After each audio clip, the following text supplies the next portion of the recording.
Bolt your windows. Lock your doors. Check your closets. Look under your bed. And then prepare yourself. For it's another episode of Dark Knight of the Podcast. Whoa!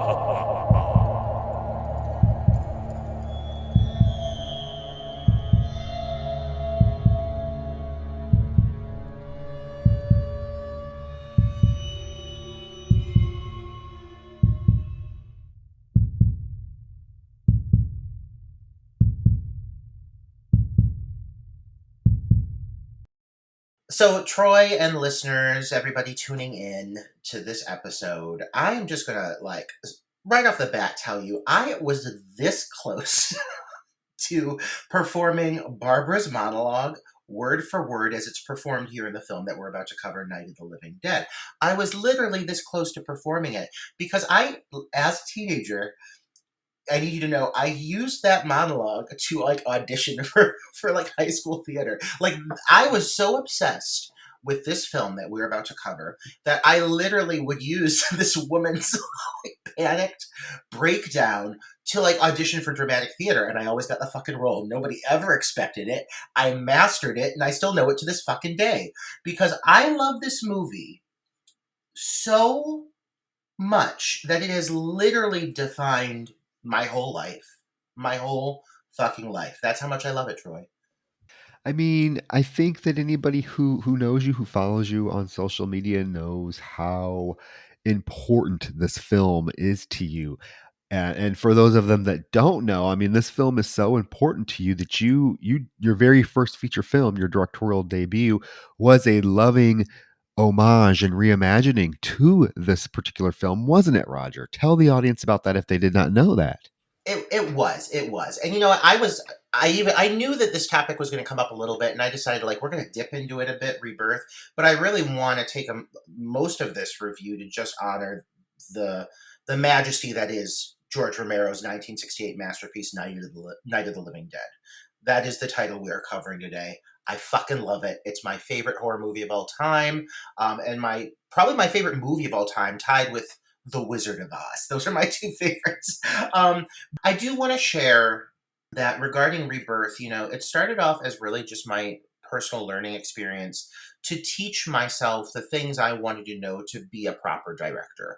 I had worked on film sets. I had acted in multiple films up to this point, but I knew I had a passion for working behind the camera, and I knew there are certain areas where I excelled doing that. And so Night of the Living Dead motivated me to create my own kind of fan film at the time, Rebirth, which is my re-envisioning of the material. But that being said, I think I felt like I had to do this. It's one of those things I've always reimagined this movie from a young age, how I would interpret it, how I would re-envision it, how I would restyle it to fit the times. And it was just a really great creative experience for me because it came from a wealth of knowledge of the material. So I would encourage listeners to check out Rebirth because I am proud of it. We made it for a very small budget, much like the feature we're about to talk about. It was definitely more money than I had. Rebirth was maybe $10,000 overall. It was nothing. It was bare bones.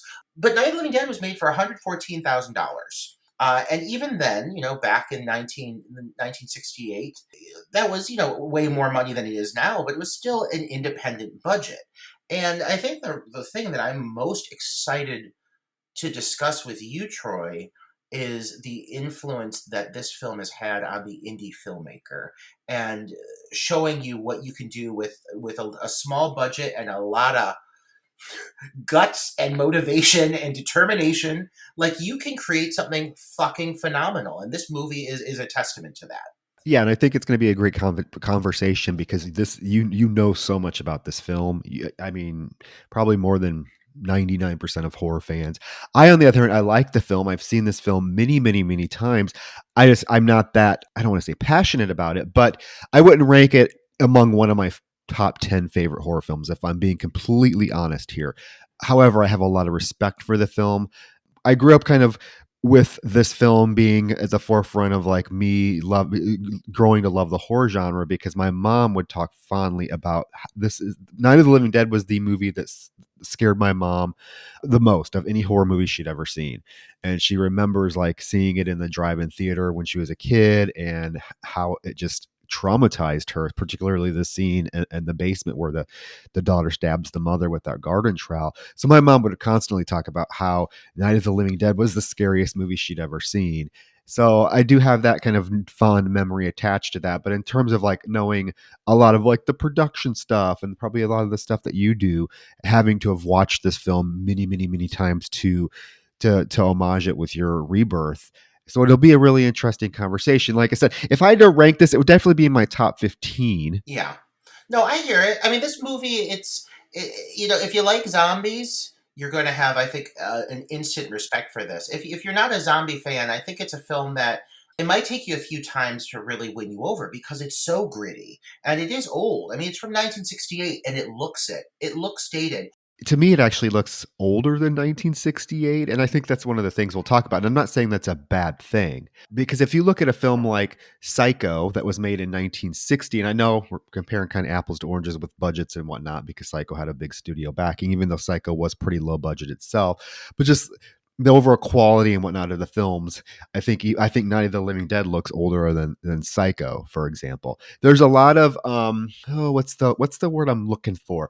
Night of the Living Dead is a rough around the edges in many parts. However, that is part, I think, of the effectiveness, because in many parts of the film it comes off as being almost documentary like.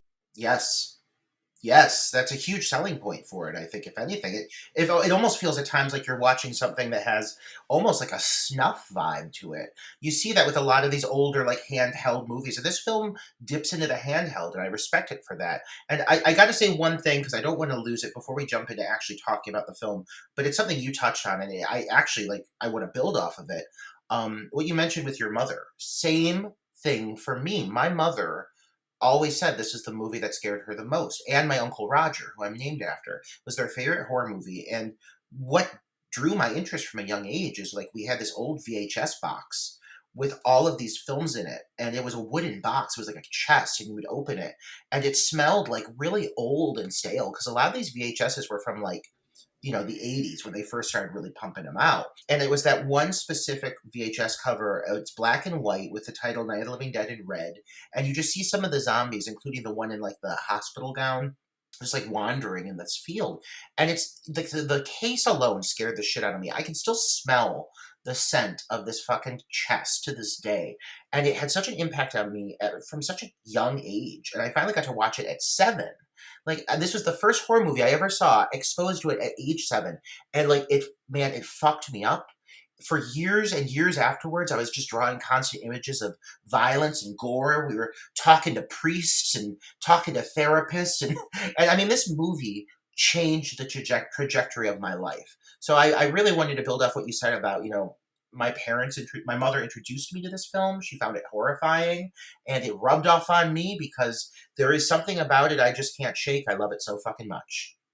That's exciting. Yeah, that is really cool that your mother had the same sort of adoration for the film as mine did. She remembers, like I said, she remembers seeing it in the drive-in theater with her parents when she was a kid. I don't know how old she would have been. 68. She was probably maybe 13 or 14 years old at that point. And I remember she said that after the movie was over, because in the drive-in they used to play double features, and I think Night of the Living Dead was like the first of the double feature that night when she went. And she said she was so terrified of the film that she literally refused to get out of the car and go to the bathroom because the bathrooms are over by some like wooded area in the drive-in. I remember her telling me these stories all the time, and she would constantly, anytime Night of the Living Dead was on TV, because it used to play on TV quite a bit back in when I was a kid, it used to. She would have to watch it. She would have to watch it. She adored this film. I love that. I love that. And us both being individuals who, I mean, have lost our mothers. And I know for me, watching this title is very nostalgic. So that's another watchability factor I have with it. And I'm sure you take something away from it as well. Yeah, and what a great episode to cover for our 85th episode. I just Yeah. noticed this will be our 85th episode. And you know what? This is your favorite horror movie of all time, and we're covering it in November.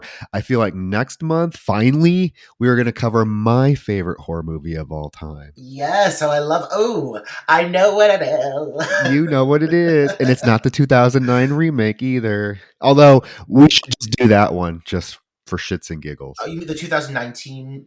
Yeah. Okay. Because yeah. No. If you want to hear me bitch about something for.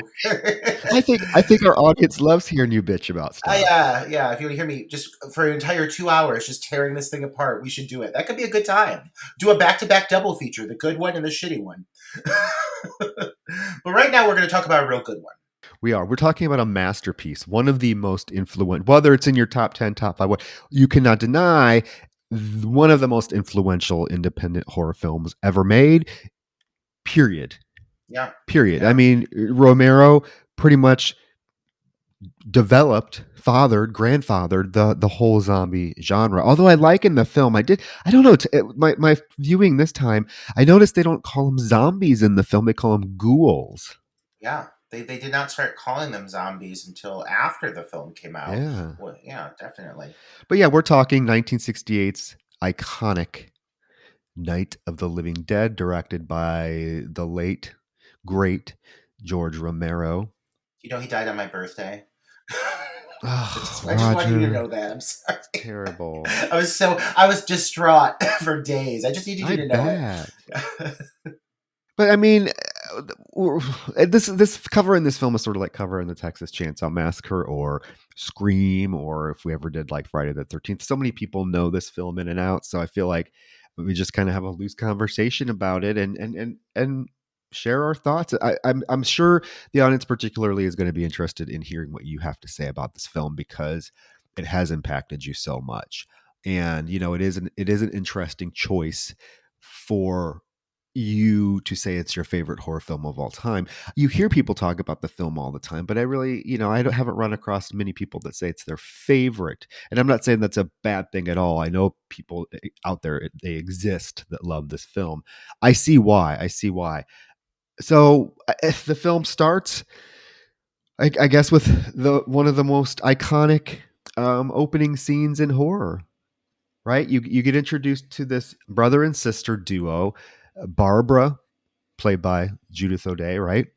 And her brother Johnny, who have just tracked 3 hours from, I think they're coming from Philadelphia, right? To this cemetery in the outskirts countryside of Pennsylvania. And it's a Sunday night, and they're getting there at 8. And all I can think about is why the hell, if you knew you had a 3 hour drive, would you leave at that late in the afternoon? But they even make a comment about that.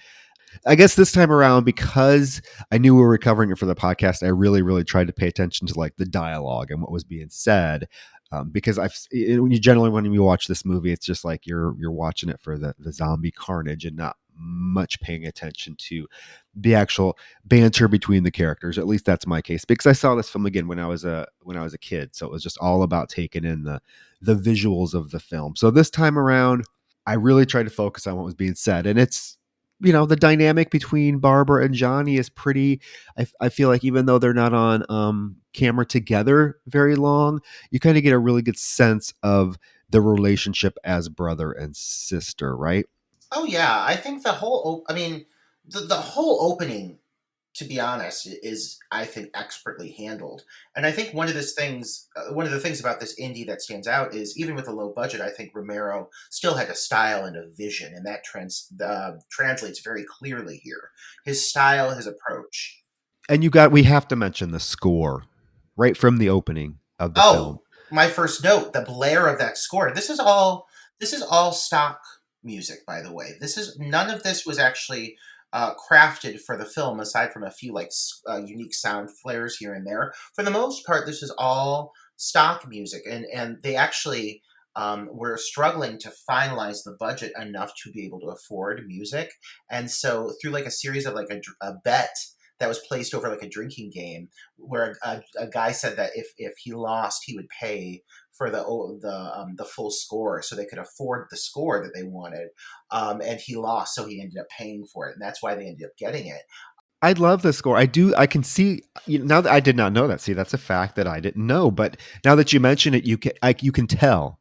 I think you can tell because one of my notes is that the score seems disjointed at times. It does. There are times you can hear it like fade in. You could hear the transitions like kind of cut into the music aggressively, but for the most part, the score is it holds up in my opinion. When it needs to be big and blaring and intense, it does the job quite well. The moments of suspense are still in my mind suspenseful. When this movie hits, it hits.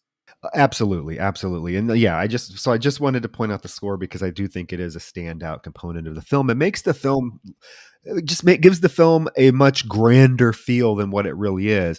Because if anything, the indie filmmakers can learn from this particular film, Roger, and we both know this, although you know we can talk about it in kind of a little bit more depth with our particular films. But like an indie filmmaker can learn that if you have a small budget, you got to make the most of what you have. And what is really cool about this film, if you pay attention to it, is there's really only two locations utilized in this entire film. And I've mentioned this before, but like after I made Party Night and Mrs. Claus and stuff, I'd get random, filmmakers, quote unquote, people that want to be filmmakers message me on Facebook or social media. And I'm sure you've had this happen. Have you? Where they'll be like, "Oh, dude, I love your films. I'd love to collaborate. I wrote the script. Do you want to read it?"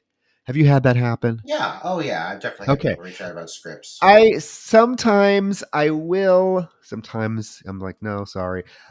But what I notice a lot of times is these filmmakers or wannabe filmmakers write these scripts and they are so like broad in their scope. Like there's school settings, there's city settings, there's park settings, there's ocean settings, there's an airplane scene. And I'm like, dude, no, you're not going to be able to do that. You're not going to be able to do that. Tone it down. And that's one thing you can look at this film and be like, they had a tight budget. They knew they had a tight budget. So what did they do? They kept it very tight into one specific location, mainly that farmhouse. The farmhouse is almost like its own character in this film. So I really, would use this as an example of if you're an indie filmmaker and you're wanting to shoot your first film and you have virtually no budget, okay, then don't be writing malls and stadiums and shit into your script. Keep it small, keep it one location, two at the most, and you can craft something that is super suspenseful and super claustrophobic. And I think the setting of this film is brilliant because it does get Romero's great at giving you the claustrophobic feel of this tiny farmhouse with the impending doom lurking around because there's all those great wide shots of the exterior of the house when they're looking out the windows and the zombies are just kind of shambling and you realize how isolated this place is. There's nowhere else to go around it, right? Yeah, even the way they open the film, like the very first shot you see of this car, these long shots of this car driving through these very rural, hillside roads, with maybe an occasional building far off in the distance, but for the most part, all you're seeing is hills. Like it's a very strategic opening, and so it makes for this whole arrival sequence when they get to the cemetery. You feel like they're in the middle of fucking nowhere. It does feel very uh, desolate, and that just lends to the moment. And I think it was smart of them, now that I think about it, to mention like how late in the day it is that it is Sunday because they have this whole conversation back and forth about how it's so late and Johnny's complaining because he's like, oh, we're not even gonna get back to town until after midnight. So it really gives you this feel and you think about how creepy it is. I don't know if you've ever, I used to live really close to a cemetery when I was a kid and me and my mom and her neighborhood friend, in the evenings during the summer, they had this thing where they'd go walk up through the cemetery, and it's like a 3 mile walk. We'd do that. I'd tag along, and it would just so happen like every night, we did this. It would be about 7:30, 8 o'clock, and you'd be walking through the cemetery, and the sun's going down, and it's getting a little cooler out, and it's just super creepy. And I think that was a really smart way for them to kind of even add more layers to the atmosphere and tension of the opening scene, knowing, oh my God, it's 8 o'clock. It's going to be getting dark here very soon. And this young brother and sister are just in the middle of this random isolated cemetery. And, if they don't hurry their asses up, it's going to get dark. Yeah. And I think the thing about this opening that does work so well is, like, when you come into this moment with these two siblings, and I got a few things I got to say about these two, but when you come to this moment, it starts on a very kind of light note in the sense that it's the two of them just bickering, and like Johnny's obviously kind of like a dick, and Barbara's uptight. She's like very prim and proper, and you just have this very like light, very natural conversation going on, and it does have like the performances here are very of the era. Like Yeah. Barbara is very like 1960s, like her delivery of her character, which, when you watch it is part of what makes it feel a bit dated. But one thing I appreciate the fuck out of her character is, as this movie slowly proceeds to get more and more terrifying and building and swelling, and the stakes are getting higher, and everyone's realizing their lives are in danger and just how severe the situation is, I feel like the camera work becomes looser. That whole kind of like news feel that you mentioned, that you brought up, that makes it feel very like in your face and gritty, really starts to become the main style of the execution of the film. And the performances, I think, become quite realistic at times. Like, for as wooden as some of Barbara's dialogue is, very of the era, when she breaks down at certain points here, there is a noticeable difference between who she is when she's calm and collected and who she is after she goes through the trauma that she experiences. And I think that's a majority of people and how they would react in this scenario. I don't think we'd all be doing as well as we like to think. I think there'd be a lot of us who'd be losing our fucking shit and melting down. And I just gotta say right now, we're gonna be talking about her a lot. I have a love for Barbara more so than I would say any horror damsel. And I know people think I'm cuckoo bananas and crazy, but I think she goes through some fucking awful shit. And she's allowed to be comatose, because I would be too. Yeah, it was an interesting choice for them to make with the character to make her so yeah, I mean she shuts down quite a bit in the film, and the hysterics and whatnot are sometimes, yeah, a little stiff and wooden, but then yeah, towards the end of the film when she really gets to have some moments, she is pretty good. I can see though why perhaps she is not talked about a lot as a strong female character out of a horror film because yeah, bless her heart, she's memorable. We'll leave it at that. We'll leave it at that. She's not strong, but she's memorable. And oftentimes it seems like oh, you're watching like a 6-year-old girl trapped in this woman's body that's and it's sometimes it's a little jarring, Yeah. particularly with the characters that she's surrounded by, because she's surrounded by a lot of strong personalities, and she just spends the Yes. movie being sitting on the couch and muttering to herself as the others are trying to figure out what to do. But we will get there. I like Barbara. I do like her. Yeah, we'll, have, we'll talk about it. We'll talk.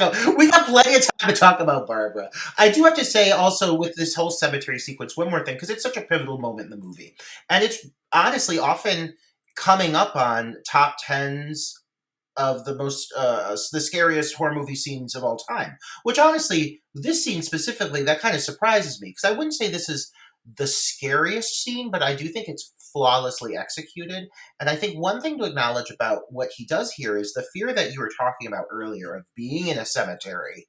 Like, why do you think we're scared of cemeteries? Because we associate them with dead things, with death and with corpses. And the idea of being attacked in a cemetery is always something I think that comes up at night. It's just, there's something ominous about it. And so he literally does here exactly what everybody is scared of, and that's why this moment works so well. Like, the fear becomes the reality in this sequence. Yes, because actually what leads to the whole kind of scene coming to ahead the way it does is that Barbara is putting a wreath on their father's grave, and Johnny recalls a time when they were kids, they had visited the cemetery, and he jumped out behind a tombstone and scared Barbara, and his uncle yelled at him for doing it. And he makes the comment is, remember how scared you were of this, how scared you were of this place? And she's like, knock it off, Johnny. Stop it. Stop it, Johnny, Yeah. stop it. I mean And it. he's like, oh, You're acting like a and he's child. like, oh, you're still scared. And then you see that this guy, it's off in the distance, and he's kind of shambling. You could right away say, okay, is he drunk? I don't know. But because it's so off in the distance, and Johnny sees this, and this is when we get the iconic, they're coming to get you, Barbara. Look, here comes one of them now.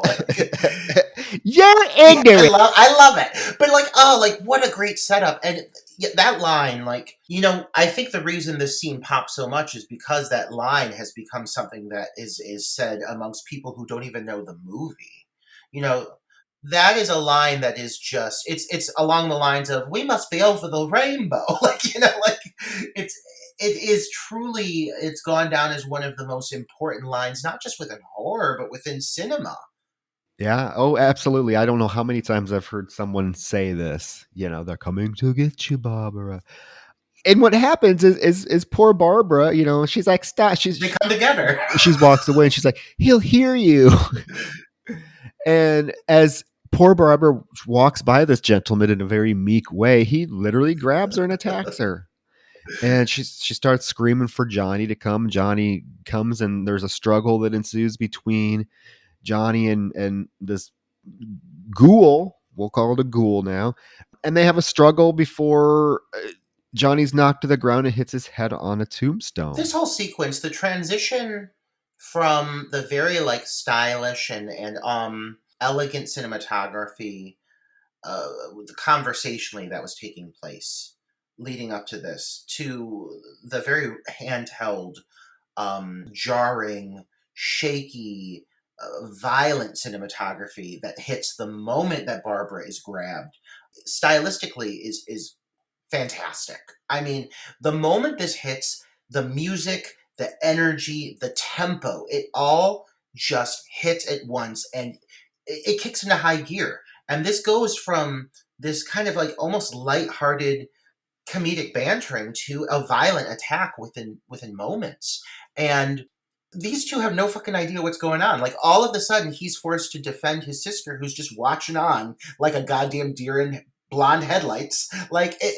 It's such a well executed introduction to the threat at hand. Yeah. Barbara has many moments throughout this film where she watches people be attacked and just sits there wide eyed.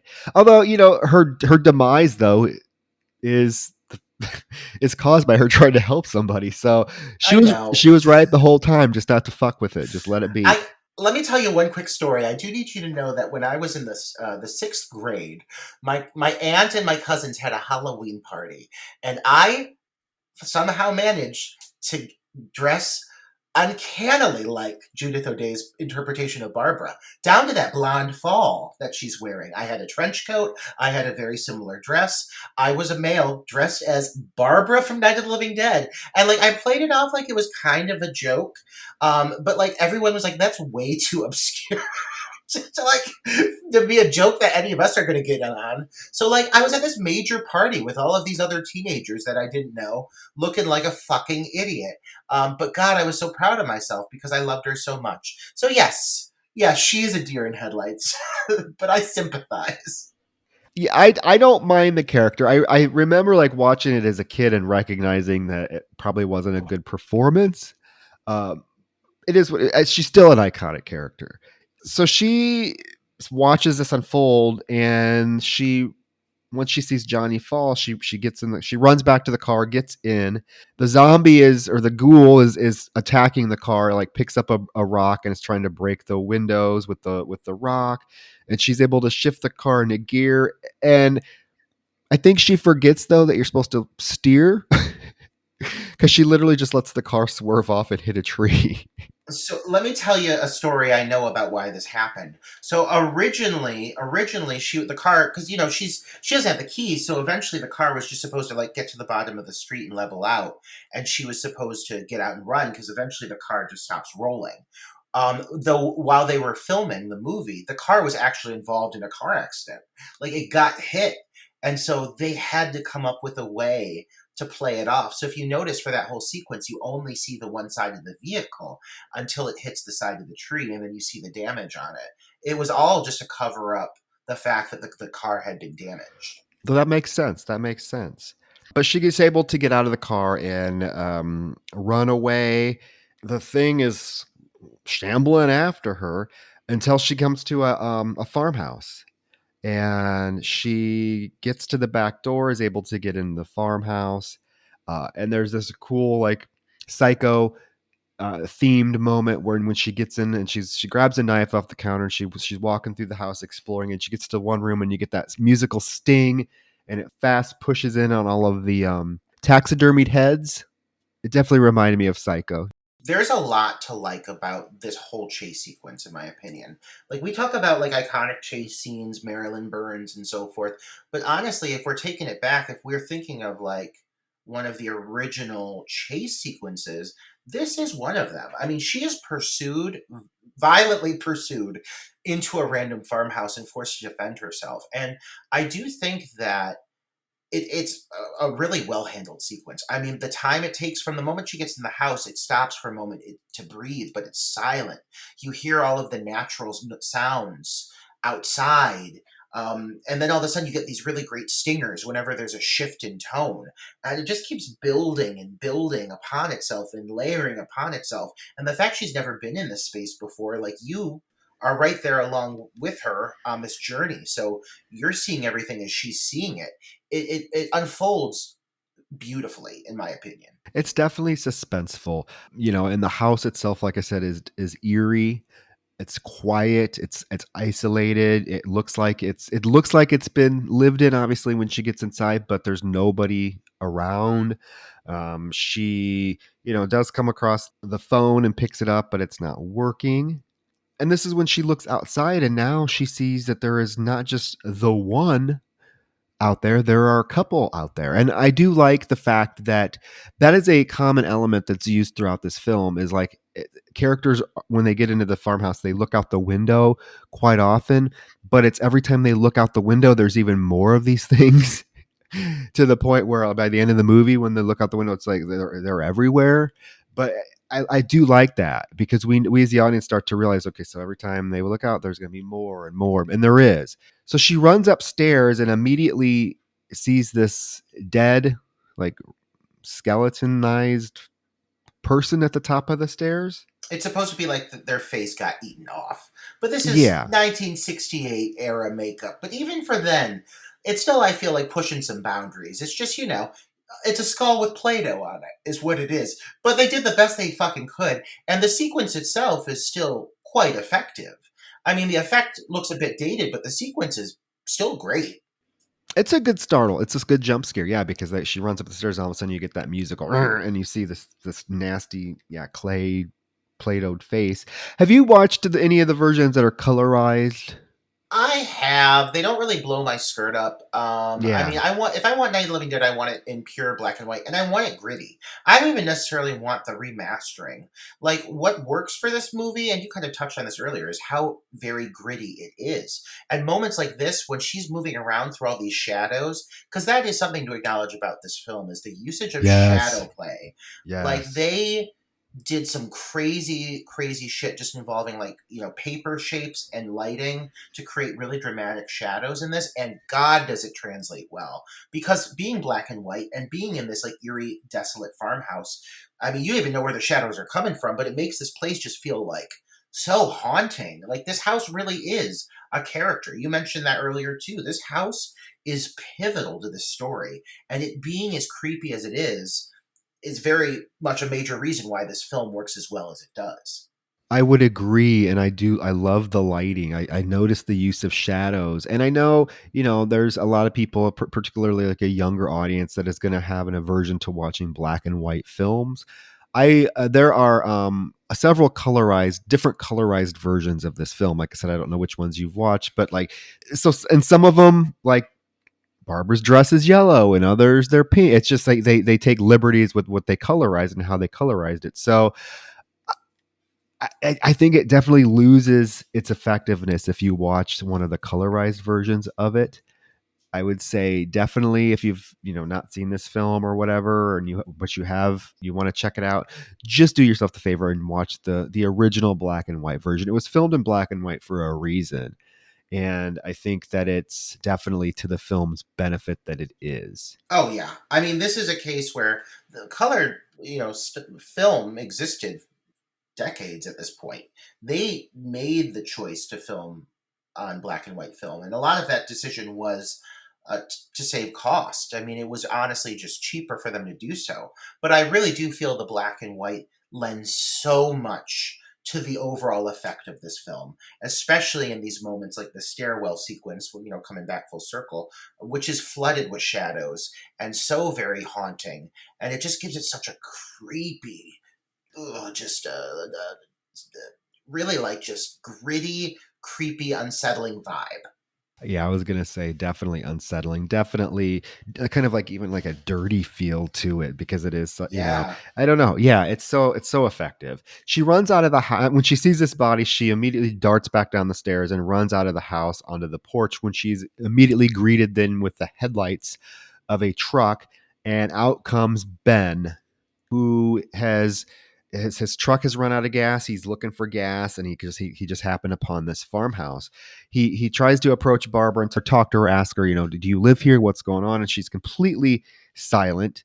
So he goes into the house and runs upstairs, finds the body that's up there himself. Barbara is just this is the beginning of her being comatose for the most of the film. Well, let's first acknowledge very quickly that upon the very first frame that he comes onto screen in this film, Dwayne Jones as Ben is, as much as I love Barbara, I love her to death, but he is the rock of this movie. He is so the epitome of class and poise.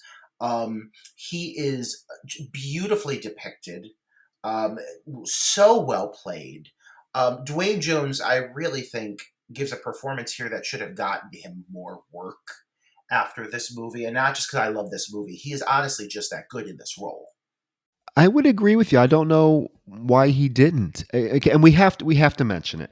I don't think we can talk about the character of Ben and the actor Dwayne Jones without mentioning the fact that he's African American in a lead in a horror film, something that was virtually unheard of during this time. And it gives the film, and I know I've heard many interviews and whatnot where like Romero says he did not cast Dwayne Jones because he was black. He cast him because he was the best actor that auditioned for the role, right? Which I can see why. However, the fact that you do have this black actor playing this character gives the film that political undertone that Romero likes to thread through his films. So and by the time you get to the end of the film and the way the film ends, it definitely is a huge gut punch to you. But I do like the fact that the fact that this is a black actor in this role. But I do like the fact, I will say this. I think it was a smart choice that none of the characters in this film that are around Ben ever act like him being black is an issue. Race is never brought up. Even with his conflict with Cooper, race is never an issue. It's never brought up, which is so surprising and I want to say refreshing for this time period. To have a black character be this strong, this in control, and their race seem inconsequential on the surface. Like I said, I do think the race plays into the political statements that this film that you can pull from the film. Does that make sense? Oh, I mean, well, there's so much to build off of with this specific topic here, and I think you hit on a key thing for me. Whether or not Romero did intentionally cast Dwayne Jones in the role of Ben, and there's no way he didn't see the potential in that, adding some heft to the overall storyline that's being unfolding before our eyes, and eventually the conclusion that it comes to. I mean, I'm sure he saw the potential there for sure to make an impact. The fact that he always chose to stand by the story that it was simply the fact that Dwayne Jones was the best actor is a really refreshing response to me, because he could have easily rode atop that horse and said, "Oh, absolutely, I wanted to send a message," and blah blah blah blah blah, which, I mean, even still would have, be impactful for the era. But the fact that they chose to never ever make it any bigger of a thing than it is, the fact that Dwayne Jones is just fantastic in the role. I mean, I think that's fucking great. And I think it's very progressive for that era. And I think just watching this film and seeing that, he is the only actor of color in the whole film. All the ghouls are white, everybody's white. He's the only actor of color. But you know what? He commands this movie, and I feel that everybody around him, even for that era, there's no way that there wasn't a level of respect on that set and acknowledgement of the fact that this man is just a force of nature. And I'm so happy that he got to leave an imprint playing a role like this and shifting the tide, to a certain extent. I mean, this was unlike anything else that came out up to this point, and the fact that the race card was not a major playing factor here, I think that's what makes it so impactful. I agree with you, and I really think the film's progressiveness lies in the relationships that the others have with Ben, because, like I said, this was the 60s. Race, civil rights, huge, dominated that decade, and yet you have a film that is depicting the fact that there's white people that are taking commands from this black man. It's not an issue. His race is never brought up. I find it refreshing. I find it refreshing. Yeah, it definitely was a major playing factor for the turning of the tide, at least within pop culture. I think a movie like this made other filmmakers want to make ballsier choices, and Romero always had a major uh, character within his film as portrayed by an actor of color. He maintained that. He always gave opportunities for pivotal characters. Think of Dawn of the Dead, Ken Foree. Same with Day of the Dead. I mean, and so I love Romero. I think that's why he resonates with me so much. The political context, like, that's important to me. These are things I want to be, stories I want to be told, characters I want to see portrayed, individuals who deserve to have the spotlight on them. Dwayne Jones was a fucking fantastic actor, and like I said earlier, I'm happy he has this role. He will never be forgotten. I mean, look, it's this movie is already how many years old? It was 1968 when this came out, and his role in this film is still just as revered now as it was then, and that thrills me. Yeah. So after he runs upstairs and finds the body himself, he goes back downstairs and they look outside, and there are two zombies shambling about. He asks her if have you seen any more of these things? Are any of them in the house? And she's just again has a meltdown where she starts screaming, "I don't know." And this is when Ben. Right now, if we didn't know that this dude was poised, confident, in control, what he does next is going to solidify it for you. And he's been on screen for less than a minute. What does he do? These two fucking zombies are outside on the porch. He goes out there and fucking beats them to death with a crowbar. Like it's nothing. He just goes out and beats. Yeah. And you're like, oh my God, okay. Like it's fucking nothing. And I mean, this whole thing, this whole moment with Barbara, just like, she's like, "What's happening?" She's like breaking down, and so he's trying to keep the blonde woman calm, but then at the same time he's also trying to kill these attackers, and he's doing both fairly well.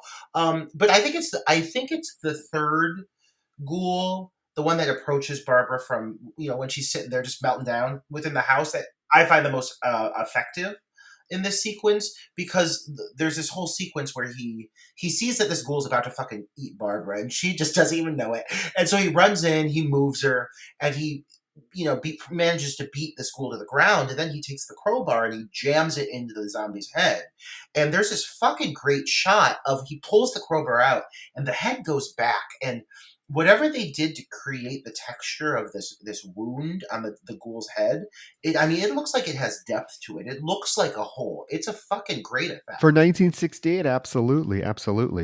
I do love Ben's like reaction and interactions with Barbara, because you can tell he's completely exasperated that this woman is out of her mind, but he's trying to remain like respectful towards her and nice and polite, but you can tell he's like, Jesus fuck. Oh my god, he's like really trying to like maintain calm, but she is she's pushing every button. And I get it. Like she really is a lot to handle. It's you couldn't get a more incompetent individual if you tried. And he's so capable, but he's like come on, you got to throw me a bone here.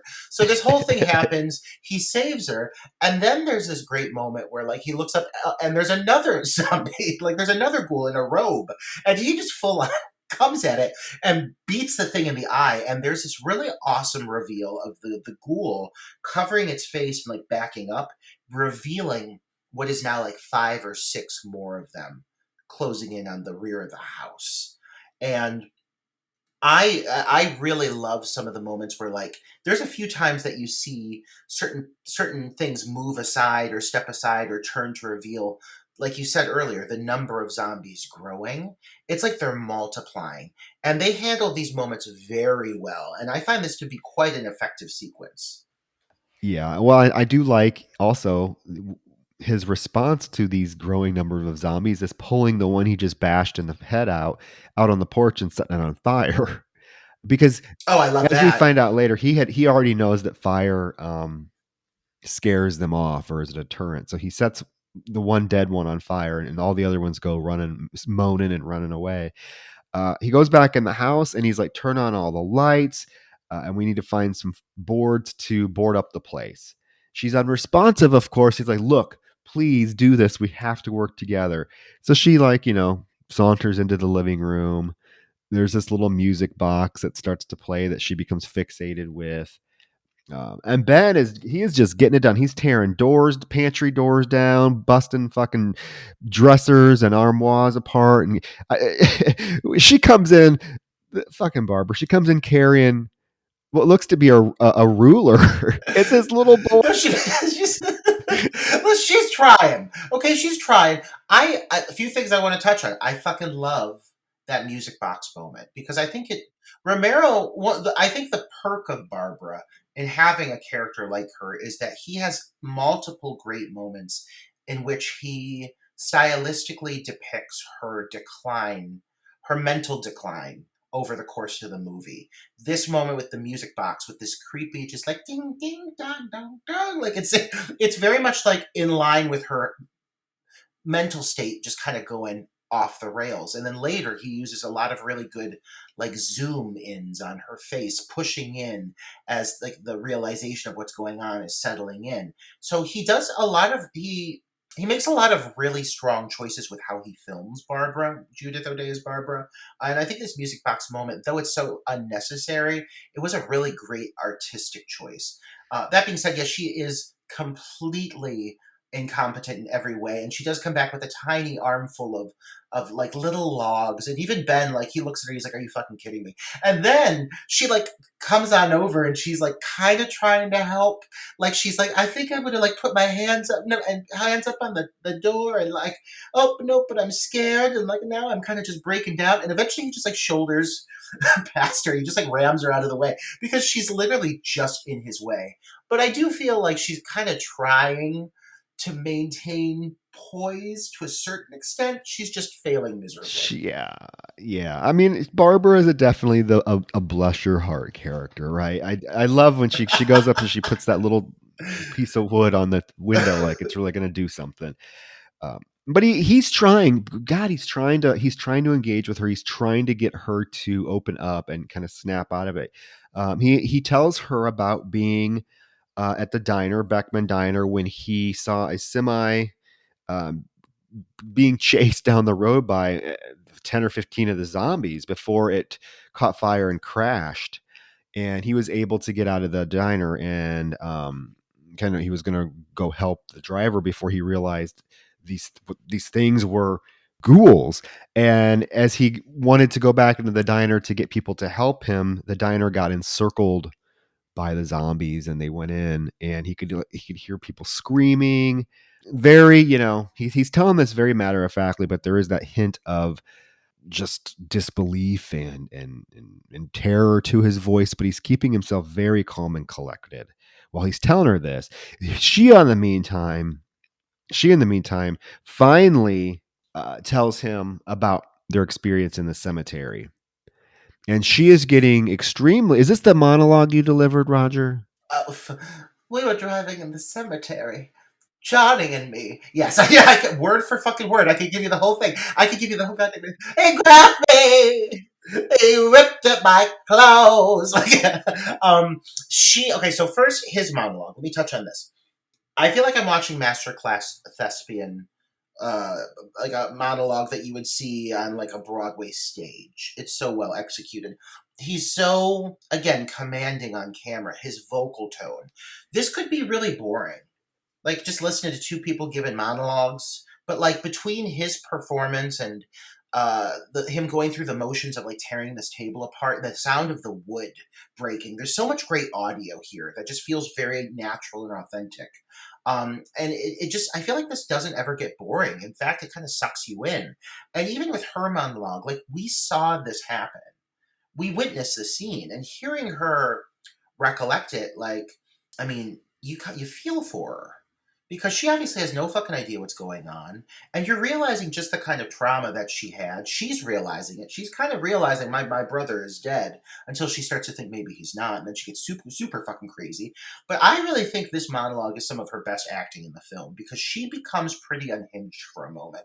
She's shrieking, she's gripping herself, physical, animalistic, gripping her hair, and she just, I believe it. I believe that this woman is just terrified. And it all kind of culminates in this moment where he fucking punches her. And like, let's talk about that. Let's talk about that. Let's talk about what a big fucking deal it is in 1968 to have a black man punch a white woman. That's exactly what I was thinking. And yeah, definitely a big deal. Definitely something that you did not see nor expect to see. And definitely something that was very the 1950s, early 60s. That was a no-no. You did not do that. So to see it depicted on film so like just brazenly. Yeah, she does slap at him first, but he knocks her out. He knocks her out. He punches her. Like he full on right hooks her to the jaw. And then she like has this moment where she looks up and she's like, oh, and she just collapses. And he's like, oh shit. Like he acknowledges, I think he just acknowledges, oh fuck, I just punched a woman in general. I think it really again plays into the political subtext of the film because the 1960s weren't that far from the 50s, right? And you had cases like Emmett Till that were still very prominent in the news, and that was a case of a little black boy being murdered brutally because he supposedly whistled at a white woman, right? And there was stuff that went on like that, stories about that all the time in the South. So to see this film just go there, definitely ahead of its time and groundbreaking. Yeah, well, and I feel like even in the shock of what just happened, you're still like, go Ben too, because you're like, you gotta get her under control. Like what he's doing is really for the best for her, for the betterment of both of them, because she is losing her shit, and he doesn't want her running outside and getting her fucking ass eaten. So he like, it's the lesser of two evils, I guess. He punches the woman, but you know what? Then he lays her down gently and opens, like, unbuttons her jacket just to like let her cool off, and even finds her a pair of shoes eventually. Like he's very caring towards Barbara, aside from this one moment where he just finally fucking had enough, and I get it. But other than that, he is so caring towards her, and that's part of this relationship between the two of them that I really do appreciate. Like I genuinely think that he sympathizes and wants to see her, safe, and he tries his very best to keep her safe, even though he doesn't know her. Yeah, there is that moment even in the film where he gets in her face and looks at her very sympathetically. He's like, "I know you're scared. I'm scared too, but we got to stay strong." He's just trying to keep it control because he knows, yeah, having this hysterical woman in the house with him, with this going on, is not going to be a good thing. It does transition into him turning on the radio, and we getting this radio broadcast about mass murders taking place by unknown assailants. And as he's listening, he does build a fire. He sets a chair outside and sets it on fire to, again, deter the zombies from coming close to the house. And the radio broadcast continues to talk about how the president of the United States is going to convene a meeting. Again, Ben is very resourceful. He is looking for anything he can find. He's going through closets upstairs. He does find a shotgun and a box of bullets. He finds Barb, those very sensible shoes to try to put on her. And she's just sitting on the couch doing nothing. I mean, he literally puts the shoes on her feet for her.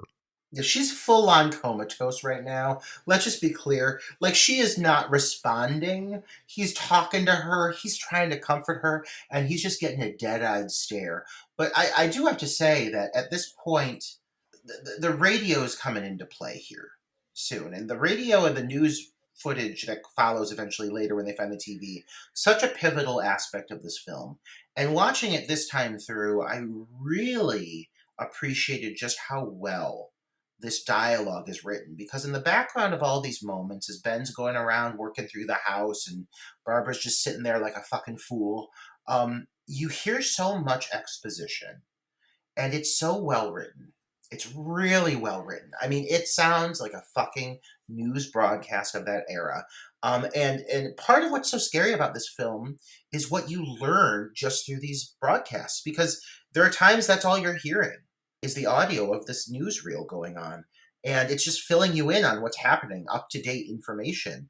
And it's progressively more and more terrifying as it goes on, because you start to learn just the severity of what's happening. And they're giving it to you. They're spoon-feeding it to you. But slowly, you keep having these new developments. I love how they incorporate the media into this. I do too.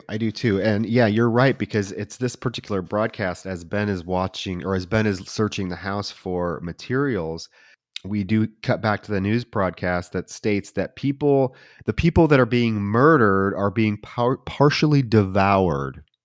And, Barbara's listening to this by herself, and she's totally like spaced out. And all of a sudden, Harry and Tom bust up from the basement. So we get introduced to these characters that have been in this basement the entire time. Ben comes in because, he hears the commotion. He hears Barbara scream, and he's like, "Where'd you guys come from? You were in the basement the whole time? You had to have heard us making racket up here." And he's like, "I didn't know if you were one of those zombie or one of these things or not. So we wanted to stay down there and be safe." So basically you have a major foe now for Ben in this Harry Cooper character. Immediately you want to punch him. Despicable. And it's what's amazing is, you're right, you said this earlier, the racial thing never comes up. But from the moment you see this guy, you still fucking hate him, and he's a shit person and a hateful person. And like, he's played very well.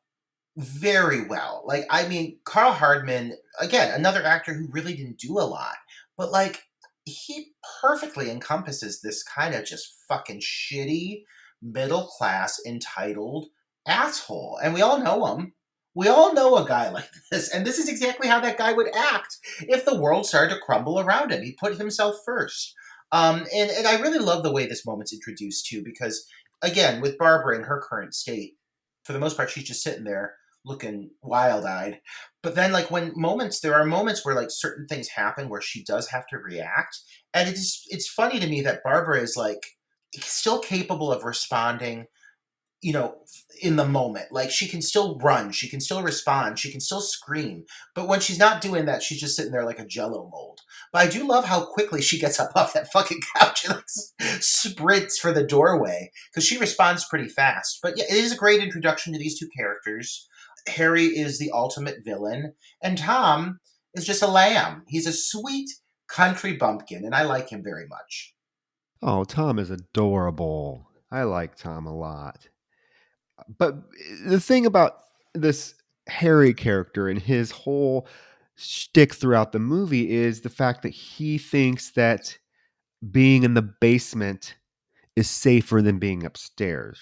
Because if the things were to get in, they would only have really one way to get to them, through the basement door. So if they barricaded it, their chances, in Harry's mind, that makes it safer.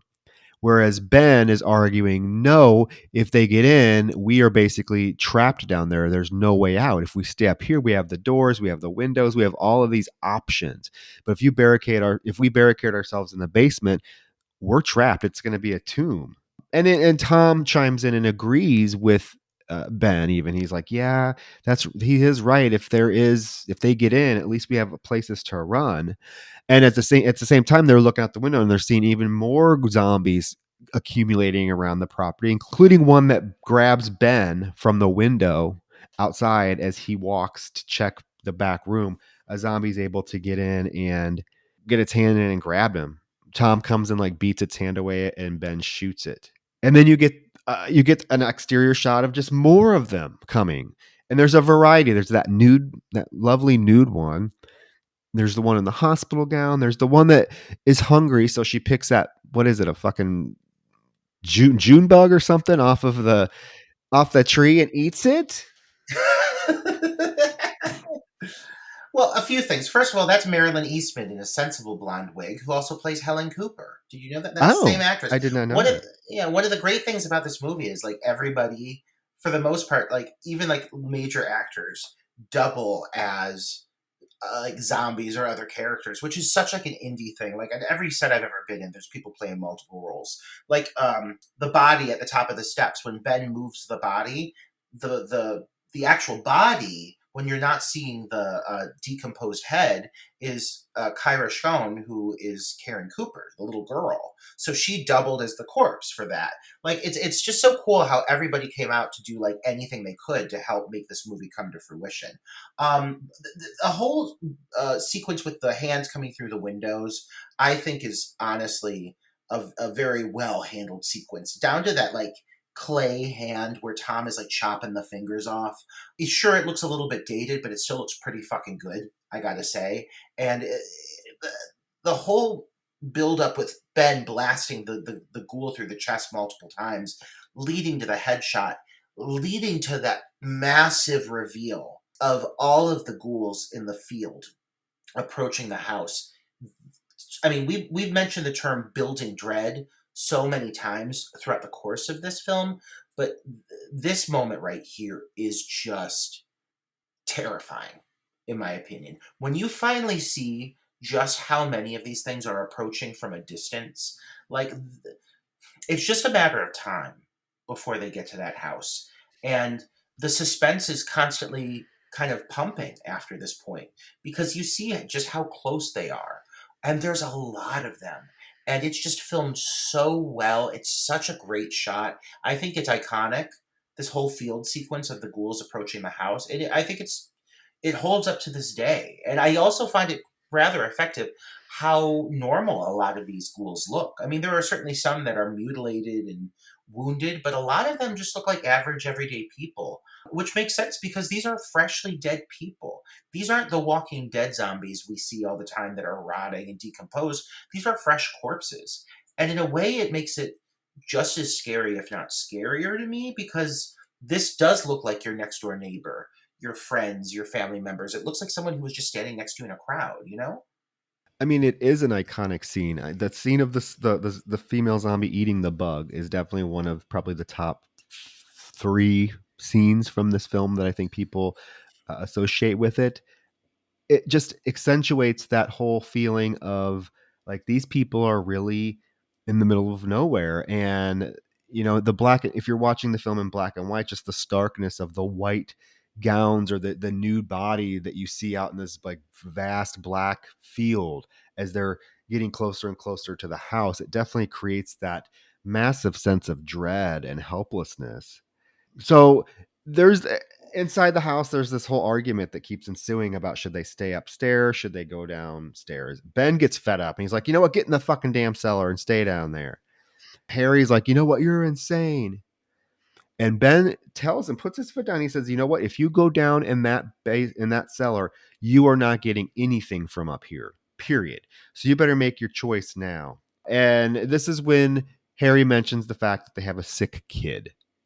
Ben's response is, well, it's too bad her dad's so fucking stupid then, huh? Tom decides to stay upstairs with Ben and Barbara, so he calls up for his lovely girlfriend Judy. Delicate Judy. I like Judy too. She's so lovely. She doesn't do a lot. You know why? Here's a tidbit for you. I'm going to give you some Night of the Living Dead history lessons here, real fast. So the characters of Tom and Judy in the original script very different. Also, the character of Ben, and I should have touched on this earlier when we were talking about the casting. So Ben was originally written to be a white truck driver who was like rough and rural and had kind of a like a hillbilly kind of vibe. And then, they had Dwayne Jones Reed for it and took it to a completely different take, and he was just so good that they gave him a part. And he said he wanted to play the character as more upper, like a clean cut. That was all him. That was all his decision. They let him just do what he wanted with that role. So that character completely changed, the character of Ben. But then the characters of Tom and Judy, Judith Ridley auditioned for Barbara. They gave it to Judith O'Dea, but they really liked her. So there was a character in the script, Tom, who was originally written to be the elderly caretaker from the cemetery and a solo character, like addition. They changed it to a younger gentleman, and his lovely girlfriend, Judy, was added into the script for Judith Ridley because they liked her a lot. So they created her character specifically for her. And I think that's partially why her character out of everybody is she's definitely like the thinnest. They did add in that like lovely little scene between the two of them coming up here soon. But other than that, like Judy's just kind of an afterthought. But she's lovely to look at, and she does have a few of like the great moments here in the film. I can't deny it. No, I like her a lot, and her and Tom do get a kind of a tender little moment in the film, which I think is nice. But they are sensible. Her and Tom are very sensible. So Tom calls her up, and Harry goes back downstairs, and this is when we're introduced to his wife Helen, right? And their poor My child, favorite. yeah, her poor child is laying on a table down there, not looking right. And right away, you get the sense that these two have a horrible marriage and they hate each other. Oh my god, the dialogue between these two is it's tense. I would say she hates him. Oh my god. And I mean, I gotta say it. Girl's acting in this scene, I think she's one of the strongest performers in this film. But like the fucking glares that she gives him, and that whole little bit she has, she's like, "That's important, isn't it? For being right and everyone else to be wrong." That whole thing she says to him, it's so like she's just jabbing at him. But she's definitely the more likable of the two. I mean, she clearly cares about the people upstairs. She calls him out on it. She says to him, "These people are not our enemies. These are not. This is not what we need to worry about. Outside, that is what we need to worry about." Helen is fucking sensible, but she's rather meek overall. Up until the very end, at least, she's rather meek. He does intimidate her a bit. She still tries to stand up to him, and I do appreciate that about her. But there's definitely like an abusive energy between the two of them, and it comes out quite a bit. Oh, you can tell like that I think it's more like her realizing that she is married to this fucking asshole. He comes down, he's like, "I'll be right. I'm right. They'll see." And that's when she makes that comment about that's what's important, right? Being right.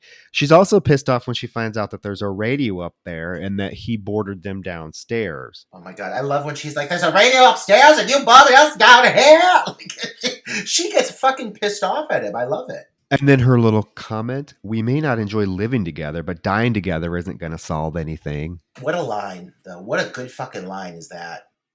So Helen is like, fuck this. We're gonna go upstairs. I want to hear what I want to check out this radio. So she calls down to Judy to go downstairs to watch their daughter, so that Harry and her can go upstairs. And Harry agrees begrudgingly. He's not thrilled about it, but he goes. Helen, bless her heart, she's trying to engage with Barbara, who is now fixated on this doily that she sees on the side of the couch. Harry still fucking bitching about the upstairs being a death trap. This place is a death trap, and fucking Helen, she's like, "Then why don't you help then?" Yeah. Helen's a boss ass bitch. I love her. I do want to point out one little thing when they're coming upstairs, when she's calling up to Judy to come downstairs. Did you notice the jump cut? The infamous jump cut here in the stairwell with Helen? No, I'd have to watch it again. There is a very obvious jump cut. And the reason for that is the original cut of the movie, apparently there was another zombie field sequence that was about 3 times bigger than what we saw. And when the film was getting cut down for editor, or when it was getting edited down for the distribution company, for some reason that was cut and that footage was lost. And that was one thing that Romero always like lamented, because it was actually some of his favorite footage. He said, you know, if you thought that sequence that we saw of the zombies was epic, I mean, this thing blew that out of the water. And they ended up cutting it. And so there's this jarring jump cut there of Helen when she's calling up the steps, where you see like really slightly, you see Harry's head turn all of a sudden, and that's because there is apparently another zombie sequence that got removed. But like, what a bummer! God, I would love to see that fucking footage. Oh, that sucks. I guess I'd have to watch it again. I did not notice the jump cut, but that's interesting. See, listeners, all Roger is just a encyclopedia of knowledge about this film. I try. So Ben and Tom bring in the TV, and they're able to turn on the TV, and the broadcast comes on. And I do like, again, the multimedia aspect of this film. I think was also maybe ahead of its time as well, incorporating so strongly into the plot not only the radio broadcasts but now also news broadcasts. And so we see the broadcast. The broadcaster on the TV reiterating the fact that the ghouls are eating their victims. And there is a new alert that people who have recently died are coming back to life and killing. Rescue stations have been set up. If people are out there and they're close to a rescue station, they should get to the closest one. Space experts are being consulted. And there's the first mention of the satellite that was destroyed because because it contains a high amount of radiation. The Venus probe. Yeah, so this is the first sort of explanation that we are given, or that is hinted, for why the dead are coming back to life, and it has to do with radiation. And we get even an interview clip with a scientist. Oh, I mean, some of this news footage is fucking fantastic, though. Like that whole White House sequence they do, or like, you know, they're like where they're in Washington. It's not the White House, but they're like, you know, in the middle of fucking Washington D.C. You know, they full on just guerrilla filmmaking, like jumped out and did that, right? Like they literally, that's George Romero as the news reporter. They literally just jumped out of the car, filmed it, one take it, and drove away, and they used that footage. Like they completely guerrilla filmmaking. They completely just grassroots indie pulled this out of their asses, and they somehow managed to make this sequence look fucking legit as fuck. I mean, I think all of this footage looks quite good. The news footage feels very realistic.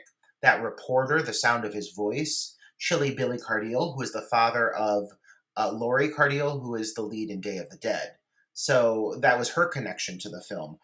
But yeah, but I mean, it's so fucking good. I love all of this news footage. And the thing I really like, when they touch on the Venus probe, it comes up with the scientist for a little bit, but they still don't like smother you with it. They give you an idea that this could be what it is, but they're never like 100% like that's what it is. You know, it's not like they're confident. They're just suspecting it. And I really like that air of like mystery around it. Like, is that for sure what's causing this? It sounds like it, but like, what actually is going on? You know, what's causing this?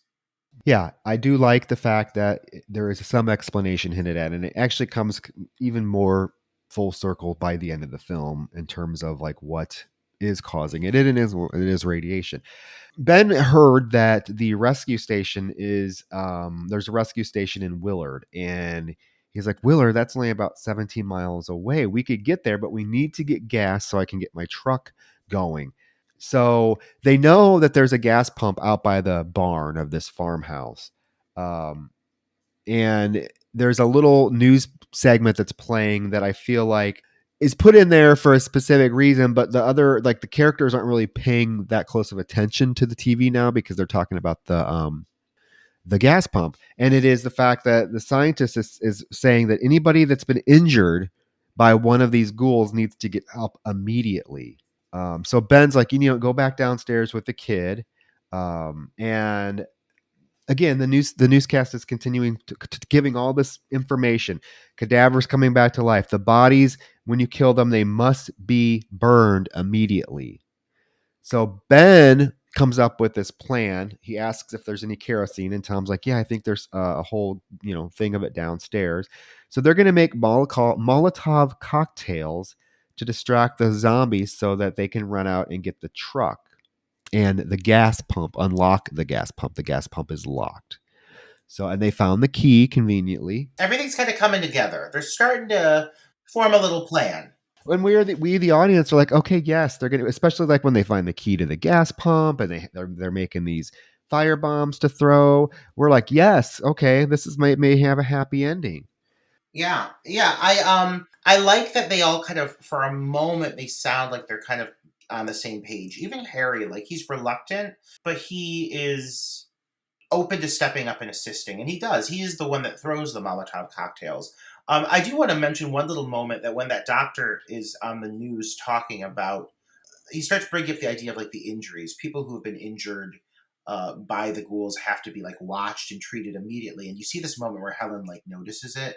I do like that. I feel like Helen is very in denial about what's happening with her child. Like, if you look at the situation as it unfolds, Karen, her daughter, is clearly sick. Like, not just like I'm sick, but like barely like conscious, running a fever, all of the things you don't want to experience after being bitten by something, and Helen is definitely in denial, and I do appreciate that as Ben learns more about this, he is like, oh fuck, this is the last thing we need. But I do like this little moment where you see Helen notice this on the news as the others are talking, because they are distracted by this plan that they're coming up with. But it's a good plan. I feel like, for the most part, this plan really should have worked. Like, this should have been successful. Should have. It looks like it's gonna be, right? For a moment. But unfortunately, it doesn't pan out like they planned. Before they go out and go through with the plan, this is the moment I was talking about with Tom and Judy. They do get this like sweet moment where she asks if they're doing the right thing and why he has to go out. And he tells her they've got to do something because they may not be safe in the house much longer. And it's a brief moment, but it's kind of the only moment we get of these two interacting with each other in a kind of a close range with no other characters around. Judy takes Barbara downstairs and Ben and Tom unboard the door. So here they are. They're going to go through with this. Harry's upstairs throwing the cocktails out the window at the zombies. The zombies get distracted. A few of them catch on fire, which is kind of a cool effect for 1968. Oh god, yeah. This whole sequence, I mean, honestly, the whole truck scene is pretty fucking phenomenal, and it goes pretty hard for the era. And it kind of goes to show what's possible with like an little indie budget, because it's just very well executed. There's a ton of action. People are literally burning. People are being shot. Judy, who just had that lovely dialogue sequence where she started off a little wooden, by the end of it, I thought she was quite lovely. Both she and Tom, they needed that moment before what happens here. You had to feel something for them. But now, all of a sudden, she just decides to, I don't know, join in on the fun and book from the house. So she like runs out, jumps in the truck, throwing everything out of whack. Judy is the reason things go awry here. Yeah, because Tom gets out of the house and he gets to the truck and Ben is covering him with the gun. So they are good to go. But what happens is Judy decides she wants to go with. So she literally runs out of the house, which that throws a huge wrench in the plan, because now Ben has to not only try to cover, Tom in the truck. Now he's having to worry about Judy, who's running behind so she can get in the bed of the truck. Judy gets in the truck with them. Ben's in the back. And they get to the gas pump. And the key that they grabbed will not work. Tom is trying his hardest to unlock it, and it's not working. So what does Ben do, which is probably not a great idea either because it's gas? He shoots the lock off, which causes... Yeah, it's definitely not a good idea. Which it causes Tom to like grab the pump, but as he's grabbing it, he sprays gas everywhere and starts a fire. And so, Ben here is trying to put out the fire. The zombies have caught wind of what's going on, so they're coming towards Ben. Tom just gets in the truck, gets Judy in the truck, and is driving away, pulling away, realizing or not realizing that the truck is on fire. And these two are these two are blown up. This scene is quite shocking for a lot of reasons. It's getting the stakes are high now. Trucks burning, gasoline is everywhere. I mean, like they're just spraying it like water. Zombies are encircling. Ben is sensibly trying to like blot out like a line of fire leading up to the gas pump with like a cloth. And so yeah, they drive the truck away. Ben even chastises them. He's like, "What the fuck are you doing, man? Get out of the truck." And then like as they're trying to get out of the vehicle, sensible Judy goes to get out, and Tom's like, "What the fuck's wrong?" And she says, "My jacket's caught." Let me try that again. "My jacket's caught." And Tom gets back in to help her, and yes, explosion. And these two cherubs are blown up in this fiery explosion that is kind of like unexpected. Because when you think about horror, and I mean, at least up to this point, I would say within the genre, um, when you think of like kind of the rules it played by up through the 60s, the beautiful young couple would never be the first to go. You know, this film completely like plays against the rules. And the fact that they like take out Tom and Judy, like the pretty, all American, wholesome couple that you would think would be like the Steve McQueen kind of scenario here, where he rises up and saves the day. It's the complete opposite. They're the first to go. And it really plays against your expectations. This is one thing that this movie starts to do very well at this point and continues to do very well throughout the rest of the movie. It kind of takes your expectations of the genre and it just shakes it the fuck up and says, "Let's throw that out the window. We're going to do whatever the fuck we want as of this point moving forward." Oh, for sure. This movie takes some massive risks that the genre hadn't seen done. Ben is able to fight his way back to the house, and as he gets there, it's locked and he can't get in.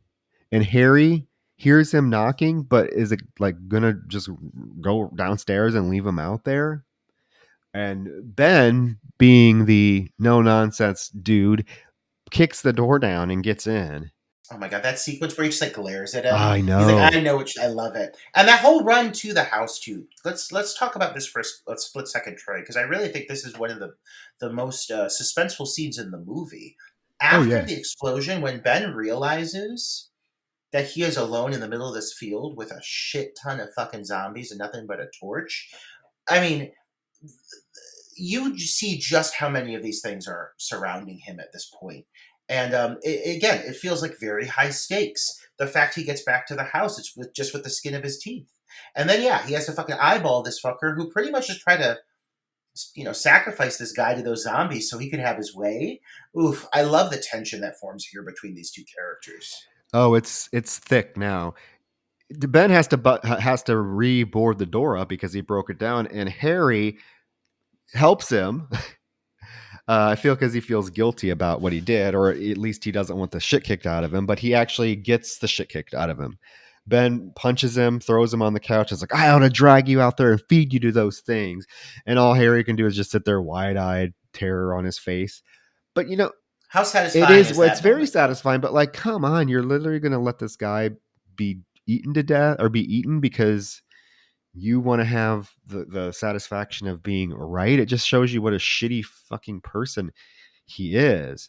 We get this iconic cut to the zombies feasting off the burned bodies of Tom and Judy.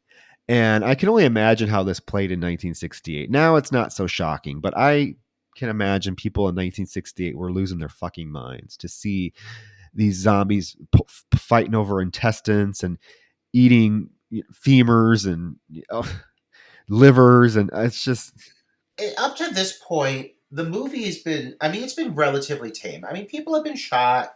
You see skeletal heads at the top of staircases, but like it's been relatively tame. And then all of a sudden, you've got this truck explosion, and even the explosion itself is relatively tame. It's not like you see the burning bodies flailing around. You just see the truck blow up. But then all of a fucking sudden, you have this sequence in which all of these zombies surround the burning remains of this truck and start to like rip apart the corpses from inside of it. And not just the visual here, because you still don't see a ton right away. It's the audio. It's the sound of the joints popping and dislocating, the flesh tearing. Like you can hear the clicking of the bones snapping. That to me is what really sells the scene.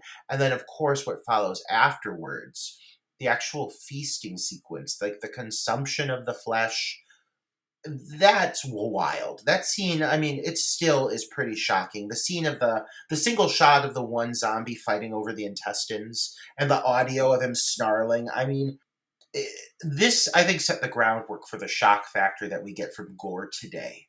You know, this really kind of set the level of expectations that we have. Like, if you're going to go big, go fucking big. And this movie chose to go big, especially for that era, and it pays off.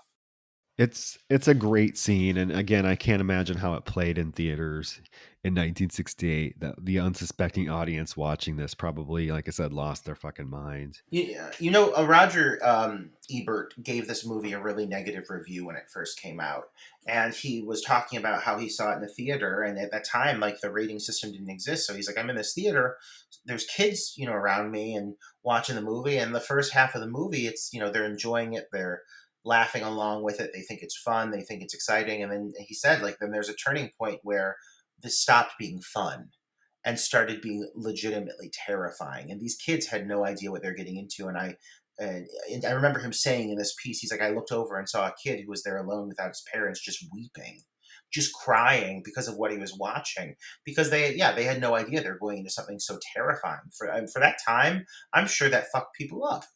So after this scene, Helen comes up from the basement to ask about another broadcast that's supposed to happen at 3 o'clock. Barbara's like, 3 o'clock? That's only 10 minutes away. We only have 10 minutes to wait. She's like rambling. She's trying to, at least she's talking, I guess, at this point.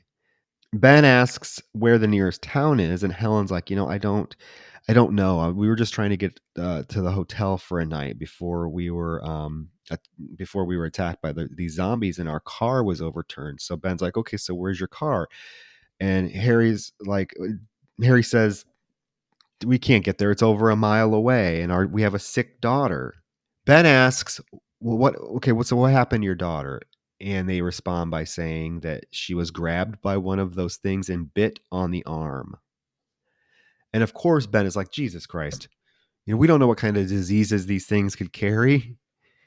How does she look? And Helen says, well, she can't walk. She can't go anywhere. There's no way we could get a mile to the car with her.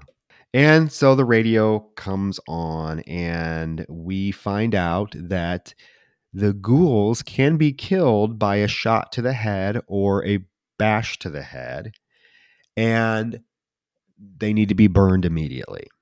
And this is when it's blatantly stated that the brains have been reactivated by radiation. So if you kill the brain, you kill the ghoul. And then we get this pleasant Chief McClellan. Oh, yes, Chief McClelland. Iconic. Talking about all what he's doing like it's nothing. Like he's just talking about what he ate for breakfast. Just him and his good old boys out in the fields. Definitely good old boys, yes. Yeah. I really like the introduction of like this other layer of characters that comes about in the final 15, 20 minutes. Because again, this is a very, low budget film, and you're right, it's restricted to very few locations. So at least the news footage does continue to take you out to the outside world. You're getting glimpses of what's going on in the outside world, and I really appreciate seeing that here because it does add to the scope of the movie. As they're watching this news footage, Barbara keeps making comments about, you won't be able to start the car. Johnny has the keys. and like they're kind of blowing her off. And she's like, you won't be able to start it. And then they're finally like, what, you have a car? Like, you actually have a car. You're not just back shit. And there's this whole little moment where Ben is finally becoming increasingly desperate. I mean, between the ghouls outside, the knowledge he now has about Karen having been bitten, I do like that even he's starting to become very panicked because he's realizing just how desperate times are right now. And they start to make this kind of plan about possibly making a run for Barbara's car and trying to start it. But before they could really get to it, the power goes out. and shifts the film into a whole new like tone and intensity, right?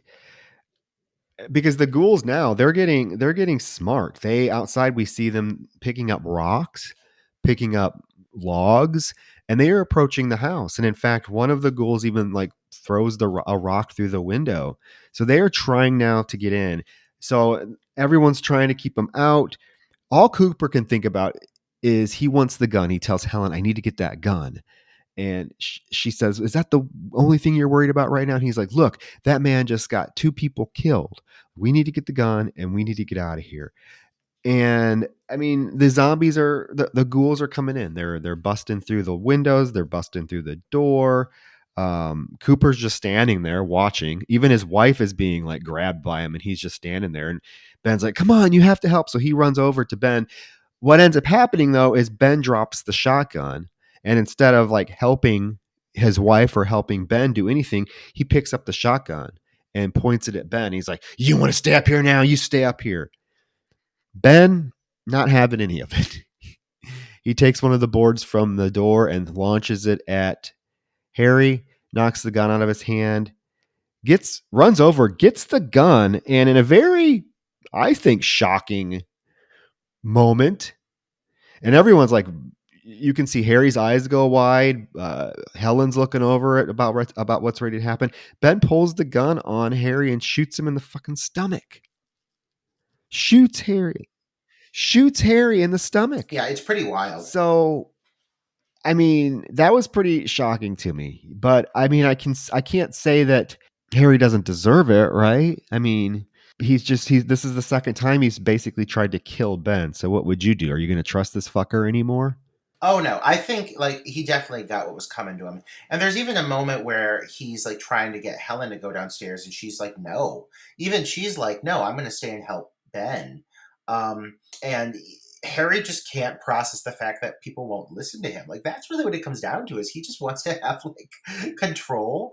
And so it is very satisfying to see, you know, him meet his demise the way it happens. It is shocking that Ben shoots him in the gut. What a horrible way to die.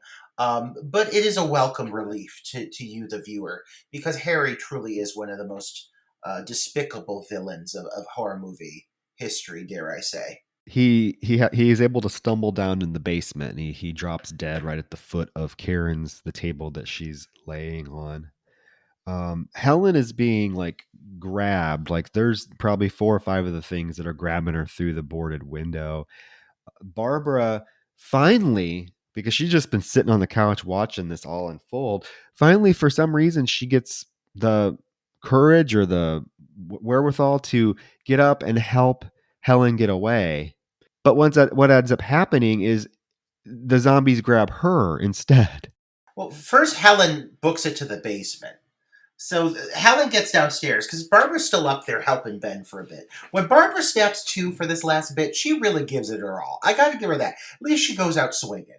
Helen, thinking that she's fleeing to safety, runs down the staircase to the basement, only to find the visual of her now undead daughter hovering over top her recently deceased husband, eating the flesh from what is now the nub of his arm. It is a very graphic visual. You are not prepared for it. If you've never seen this before, it hits you kind of like a freight train. This image is, again, very shocking. Not like what we've seen up to this point. It is very graphic. It's very graphic, and you have to think again, like we keep going back to the time, 1968, okay? To see a visual of a child eating its parent in 1968, pushing some boundaries. And then what happens next is that she's like, "Oh, Karen, oh, baby." And Karen like drops the piece of meat she's chewing and puts her hands out and is walking towards Helen. Helen trips and falls on the ground. The zombie Karen picks up a garden trowel and proceeds to stab her mother to death with this garden trowel. And it goes on for quite a while. Like I didn't remember the stabbing scene being as long as it is, but it's pretty long and pretty like you hear the noise the trowel's making as it's stabbing, blood's getting on the wall, And there's those screams, those distorted screams of Helen that are just like gut wrenching. And Oh yeah. there's like a moment where you think she's like her head is laying still and you think she's dead, but then all of a sudden she twitches her head the other way in pain and screams again. It's quite chilling, and again, quite, I would say, quite graphic for this time period. Again, you're watching a child kill her mother brutally.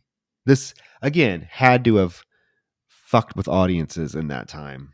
Well, and I think the one thing that's so impressive about this is you never actually see the trowel penetrate flesh. Like it's all done through shadow play, and Bosco chocolate syrup because that's what was used for the blood, and like close-ups of Helen's face reacting in agony, and it really is those screams. That's what really makes this, because the audio here, this kind of warped, manipulated shrieks. You've heard other films try to recapture this moment, this sound before, and I don't think there's any that have really uh, created a sound quite as horrifying as what you hear in this moment. Because for not showing much of anything, it is truly terrifying. It is, I dare say, the most memorable scene from the film. It is the scene that I would say defines this film, and is when you look to the history books and think of the most shocking scene from this film, it is the scene in which the little girl stabs her mother to death. I mean, that's what people say, and it sticks with you, and it is brutal. And you're right, it does go on for a while. And Helen's a character that up to this point, like, has been very likable. Like I think Helen's a great character. So to see her meet such a violent demise at the hands of the child that she has been wanting to ensure gets to safety this whole time, her main concern has been her daughter, and now she's too overwhelmed to even defend herself. She literally just lets the child kill her because she can't do anything about it. It's a very sad moment, to be honest. Yeah, you're right. It really is. It really is a sad, sad moment. It's so effective. It's so memorable. Again, I go back to what my mother said. I think this was the scene that she said really, really, really scared her as a kid when she first saw this movie. And you can see why. It's just everything. The screams, the lighting, the trowel, seeing the trowel go up and down and those stabbing noises. It's very disturbing. Meanwhile, upstairs, Barbara trying her hardest, but who shows up? Johnny. Johnny, God, another bit of irony. Hmm. But what a great fucking twist is Yeah, this? I really like this moment. I mean, I don't like the fact that Barbara dies. I do, even though she's kind of an annoying character, or not the most likable character that you want to root for. I didn't want to see her die because she is so like childlike and helpless. Well, and at this point, she's trying, like, she's fucking trying. She's right up there with Ben, like, trying to keep these things out. And I think one of the reasons I feel so much for her in this moment is because it's like she's finally snapped to, and she's conscious and aware of what's happening, and she's giving it her all, only for like this momentary pause where, again, the one thing she's been seeking this whole time, a way to save her brother, a way to find her brother. There he is. He's one of these things, and that moment of hesitation is enough to be her fate. It's very unfortunate, and the scene is quite horrific. Yeah, she gets dragged out by Johnny, and then as he pulls her out of the window, a whole herd of them descend on her, and she's just screaming, "Help me, help me!" And Ben, he gets there too late. There's nothing he can do. So Barbara is dragged away, and we don't see what happens to her, but we can only imagine, right? Oh my god! I mean, like, part of what makes it so scary is when you watch this shot. Because I mean, honestly, this is my favorite death in the film because it is, again, the last thing you would anticipate from a movie of this genre, at least within this time, within this era, the '60s. The beautiful blonde. They're always the helpless victim, but they always survive with the aid of the handsome white man. That's normally how this plays out, and for her to meet such a brutal demise, yes, you don't see it, but like you see her little face just fade away under all those hands. Like she's getting torn apart, and she's the last character you would expect to perish. You really anticipate that she will survive. And little known fact, original script, she does. Barbara was written to survive. It wasn't until they were filming last minute that they decided to change it because they thought it would be shocking. In the script, Barbara gets pulled downstairs with Ben into the basement.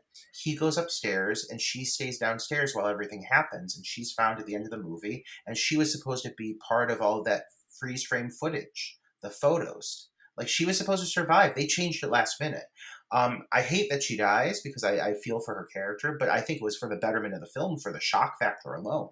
I did not know that she was supposed to survive, and I totally agree with you. Yes, it's a shocking moment. It's a sad moment. I don't want to see her die, but again, for everything that this movie has done thus far, that has been unexpected, boundary pushing. I think it was definitely the right decision for them to make. Um, it's almost like she's the first character we're introduced to in the film. So we do really think it's really her story. Yes, Ben becomes a prominent figure, but we're still kind of attached to Barbara and her journey because it is the first character that we were introduced to in the film. And yeah, for her just to be pulled away outside by her brother nonetheless, and just let our imaginations go in terms of what happens to her, it's very, very chilling. And it causes chaos because now the zombies basically get in the house. They come in the front door. Ben has no choice but to try to go down in the basement, and as he goes down there, ghoul Karen comes up and tries to grab him and bite him, and he's able to throw her off of him. And he goes downstairs to the basement, barricades himself in, and goes down. And as he's down there, he sees Cooper dead on the floor. Not for long though, because his eyes pop open and he starts to stand up, starts to get up. Ben shoots him. He sees Helen's dead body over there with the garden trowel still embedded in her. I think that was a good touch. And he watches her for a moment, and then it cuts away. And we kind of, the audience, know what to expect. So when it cuts back the second time, her eyes finally do pop open, and he shoots her. And upstairs, the ghouls are trying to get in the house or in the basement. They're pounding on the basement door. The barricade's holding pretty well, but they get distracted or bored. I don't know. Did I miss something? Because maybe they get bored. So they just like say, okay, fuck it. We're just going to go somewhere else. So they turn around and leave. Well, I think the big thing here to take away, Troy, is the fact that, you know, we love Ben, and he is definitely the hero in this film. And Harry was very bad at communicating things. But at the end of the day, the shock factor stems from the fact that Harry was right. Harry was right the Yes. whole time. Harry was right. They can't get in. The door is stable enough they can't get in. And so, as much as you want to cheer Ben on and support him because he stands for good things, and he does so in a way that makes you want to root for him, he was wrong. If they would have listened to Harry, I mean, obviously Karen would have become a zombie and they would have had to kill her. But other than that, if they would have held up in that basement, they could have easily made it through the night. That's the biggest irony of the film, and I was certainly going to mention that, the fact that Harry has been right the entire film. And while what Ben says makes sense, had made sense the entire time. Look, we don't want to get trapped down there. There's only one way out. If they get in, we're dead. I don't I don't know what I would have done, but at the end of the day, they both made really good arguments. But yeah, Harry was right the entire time. It cuts to morning, and it's crickets are chirping. It's bright outside. We see a helicopter going by, and then we see a whole group of volunteers that are out scouring the fields for these zombies, and they're shooting the ghouls and burning them in this giant burn pile. And they see the farmhouse, and they approach, and they're shooting the zombies that are kind of straggling up by the farmhouse. Ben hears this from the basement, so he gets up, casually goes upstairs, or timidly goes upstairs, opens the basement door, and kind of enters the living room, goes to the window to see what's going on outside. And his shadow, or his movement in the window, attracts one of the volunteers who immediately says, "Look, there's one in that house," and is given the order to shoot it right between the eyes, don't miss. And Ben is shot dead right there. I can't think of a single moment in a film that leaves you feeling more of a punch to the gut than this moment manages to do. I mean, you have invested your time and energy and support in this character because he's been a stand-up guy. You know, he is a stand-up guy. Ben is a fine individual who stands for good things. And you have, rooted him on this whole time, and he makes it. He makes it through the night, and through some really shocking and traumatizing things. And then you have this whole moment where he peeks out the window, and you have this like kind of like long pause of him just kind of trying to get a grasp of what's going on, and then bam, shot through the forehead, he's dead. And you like for being a first time viewer watching this, I can't imagine, no matter what you think of the film up to this point, I can't imagine getting to this point and not feeling some kind of just like, are you fucking kidding me, sensation from it, because it really it is such a blow. It's such a blow, and to lose this character is so unfortunate. But God, does it leave an impact, and it leaves you thinking long after viewing the film. And it's such a conversation piece, and people talk about this ending so much because there's so much to unpack with it. And you do get the montage of images, and some of them include like Ben being dragged to the pile of dead ghouls with like a hook in his back and thrown on the pile. It's all very brutal and very bleak. And yes, if this ending doesn't affect you or really make you think, I mean, wow, wow. And how irresponsible of the volunteers just to shoot something that moves, right? Yeah, but also like God, it feels like it makes a lot of fucking sense when you look at like what's going on and the crowd of people out there that are doing this. Like, again, don't tell me that moments of this weren't stylized and structured to look like some of these kind of southern mobs that they had at the time, and a lot of these like vigilante kind of situations. I'm sure there are aspects of it that were more intentional than they let on to stylize this to look a certain way, down to Ben's body being, carried to the bonfire through still frames, those gritty photographs. I mean, that looks like something right out of a news magazine from that era. It looks like something like you mentioned Emmett Till earlier. Like it's very intentional the way this was handled, and it leaves a huge impact on the viewer.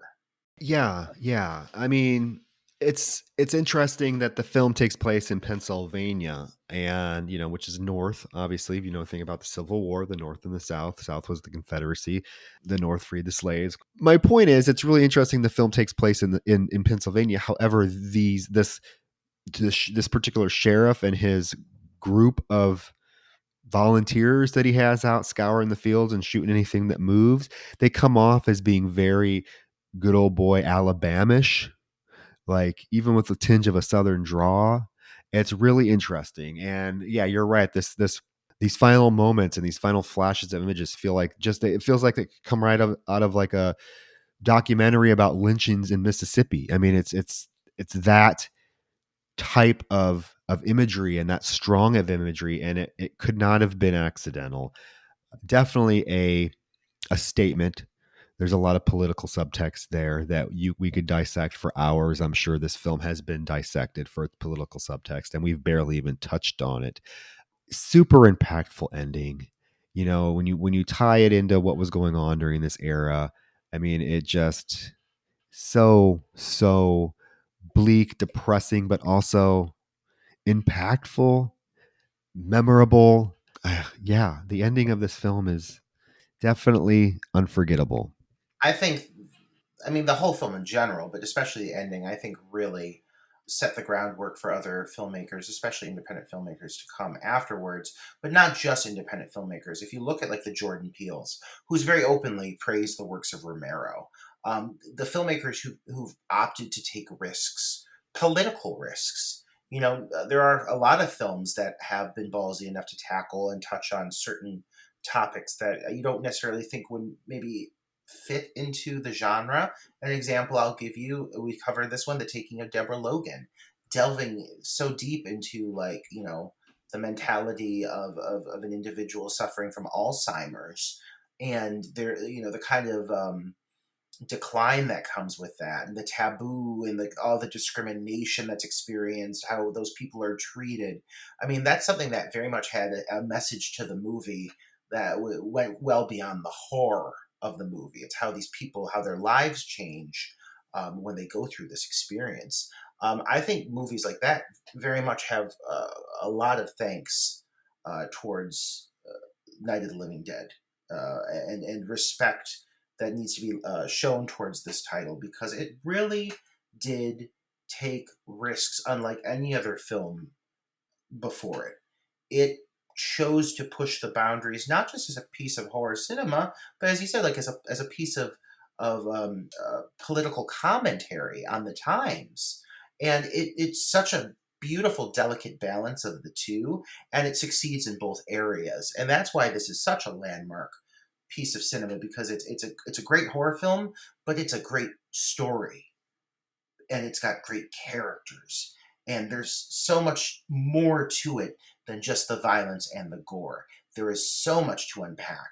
You could have a thesis after thesis after thesis on this movie, and why it works, and why it ticks, and what makes it work. And yeah, the balls the movie has to kill off all the characters that we, the audience, have come to sympathize with, to have an attachment with. I mean, it's very much the opposite of what filmmakers and audiences were doing and expecting during this time frame. Cinema, in the 60s was still following a pretty basic pattern, right? Of plot. You had a protagonist. The protagonist goes through some shit. The protagonist at the end of the film overcomes it. That's what we expect, right? There were films that did sort of manipulate that story arc a little bit. Like I think about Psycho. The film starts with Janet Leigh, who gets killed off, 20 minutes into the film. But then we shift and we have a different protagonist in Lila Loomis, who is able to then, what does she do? With the help of Sam, overcome the villain. But to have the audience form a attachment to the characters such as Barbara, as whiny and kind of pointless, and not pointless, but as worthless as she was, and kind of what she was doing in the film in terms of helping everyone survive. With Ben, this take charge, no nonsense, we're going to get shit done, I'm staying cool, I'm staying calm, I'm staying collected. We could relate to him, right? We all would be like, yes, we want to, if I find myself in a situation like this, I need a Ben with me, or I will be the Ben. So we have attachments to these characters, and then just to kill them off so brutally. And yeah, I don't know if a film had done that before, particularly to this extent. So yeah, the influence it's had on filmmaking in general, indie filmmaking, I think it is monumental. Whether people want to know it or not, this film is massively influential. And it also is public domain, which is why it's always appears in all these other horror movies, right? I think it's probably the one horror movie that we see playing on TV in horror movies more than any other. It is. It is the most featured film in, like, if a film is showing something on a television, it is the film that is featured more than any other movie. It's because it's in the public domain, but it's also because it's extremely recognizable. It's in Halloween. I mean, it's in everything, and whenever it is shown, it always adds something to that moment too, because it does have such a great autumnal vibe to it. I mean, like, we're coming out of the Halloween season, but this movie is so perfect for Halloween and the time period around it. It feels autumnal. It's got a chill to the air kind of vibe to it, and I really do think it's like it's a kind of a Halloween staple within my household. Obviously, that goes without saying. I do love that, like, this film has in so many ways been woven into our culture. It's kind of an unavoidable title. I think it's kind of like a rite of passage as a horror movie fan that you have to see this movie. And I think if you can look past the fact that it is somewhat dated, when you look to the amount of influence this has had on cinema that has followed, I mean, it's undeniable. It's undeniable that this movie set the groundwork for so many films to come after it. Definitely influential, definitely a masterpiece. It's a film that is going to definitely withstand the test of time, no matter how many, and it does have a remake, the Tom Savini remake, that tried to do something a little bit different. A Yeah, great they remake. did something a little bit different with the Barber character. I think they recognized the flaw in the Barber character in the original film, and definitely tried to remedy that. But it's definitely, I mean, God, I mean, what's there to say about it? What's there to say about it? We've talked about it for 2 hours. We know it's your favorite film of all time. I mean, is there any other final little thoughts, tidbits that you could share? I mean, I'm just excited that we got to talk about it because it was one of those things that, like, I've got plenty of films that I've sat down and taken series of notes and just kind of rattled off note after note and kind of hit on key points. But for this, for me, I just put my notes down and just had a conversation with you because it really does come naturally to me, my love for this title. And I mean, I like that we got to share some of like the kind of the cool behind the scenes facts about this movie that I don't think everyone's going to know. I mean, there's plenty more. Trust me, I'm a wealth of knowledge. I'm always down to talk Night of the Living Dead. But yeah, I really love the Savini remake. There's some re-envisionings I can't stand. There's some that I cherish. I am somebody who's a big enough fan that I'll watch anybody's interpretation of it because I enjoy that about remakes. To be honest, not everybody does. Not everyone's going to enjoy a remake. I'm fine with it. It doesn't mean the original's any less good. If anything, a bad remake just makes the original look better. But there are several retellings of this film I very much enjoy. There's several I think are offensive, and I think Savini's is the cream of the crop when it comes to the re-envisionings. But overall, I think that I can't think of many films in general that have such a feeling of dread, building dread. We've mentioned that term multiple times over the course of this review, and I think that this film just masters it. There is always a sense of impending doom. And that is why it is a staple. I love the movie. I'm glad we got to cover it. It gave me the opportunity to watch it again. I hadn't seen it for a while. I mean, it's a film that if I'm scrolling through the channels and it's on a specific channel, even though who really watches cable anymore? Everything is about streaming. But if it were on, I would watch it. I enjoy the film quite a bit. I recognize its impact and its influence on the film industry as a whole. So kudos to George Romero. I mean, he definitely is the grandfather of the zombie film, beginning with this film, following it up with Dawn of the Dead, who some would argue is better than this. I know a lot of people that hold Dawn of the Dead very, very close to their heart. Also a great film. Night of the Living Dead. We got to cover it. We got to cover your favorite film. Hopefully we did it justice. We talked about some stuff that, people are going to enjoy hearing. Oh, I think so. If you don't, Yeah. if you don't, I don't know. If you don't, get the fuck out. Get the fuck out. Exactly. It's Night of the Living. Yeah. It's Night of the Living God Dead. damn it. But yeah, so that's Night of the Living Dead. Yay, we covered it for November. Like I said, next month, since it's December, we will be covering my favorite horror film of all time, along with some other Christmas themed goodies last December. And it doesn't even seem like it's been a year, Roger. Does it? Not at all. Remember when we did last December, we did Black Christmas remake, To All the Good Nights. That does not seem like a year ago. It seems like just days ago, but here we are. It does. I can vividly remember sitting there recording the Black Christmas remake episode with you. And it literally feels like a month good ago. One. That's how fast time is. But we're going to have some Christmas themed goodies for you. And I guess I'll reveal. Well, first we got to get through November. We got to get through November. So I guess I'll reveal my, our next pick, right? I mean, we might, I have three titles. We have 3 titles that we're going to talk about this month. And I finally kind of settled on the order that I wanted to talk about them in. And so we might as well follow up one iconic, influential horror film with another hugely influential, impactful, successful horror film. One of which also is very much recognized for creating its own subgenre, which we can argue films did it before, but this is the one that gets all the credit because it's the most successful and the most recognizable. So we are covering, and this is going to be a good conversation because you've already mentioned to me that you're not really a fan of this film, and it's actually one of my top 5 favorite films of horror films of all time. So this will be fun. That's why I want to talk about it right away. Next week, we are covering the 1999 classic, in my opinion, indie horror film, one of the most successful indie horror films of all time, The Blair Witch Project. We're going to give it another shot, is what I'm thinking. We're going to give it another shot. Did you hear the silence after I said that title? Did you hear that? Like 30 seconds of silence. He's like, I think there's 2 camps with this movie. I think there's the people that love it, which I would say is the bigger camp. I'll give you credit. And I think there's also a camp that finds it very boring. And I've been in that camp. I'm willing to be swayed. It's been a long time since I've seen this movie. A long time. I just haven't revisited it in a very long time. Well, watch it again. It's our next pick. I wanted to follow. I felt it just naturally followed up Night of the Living Dead quite nicely because again, they both hugely successful independent films that are responsible for launching their own subgenres of films, right?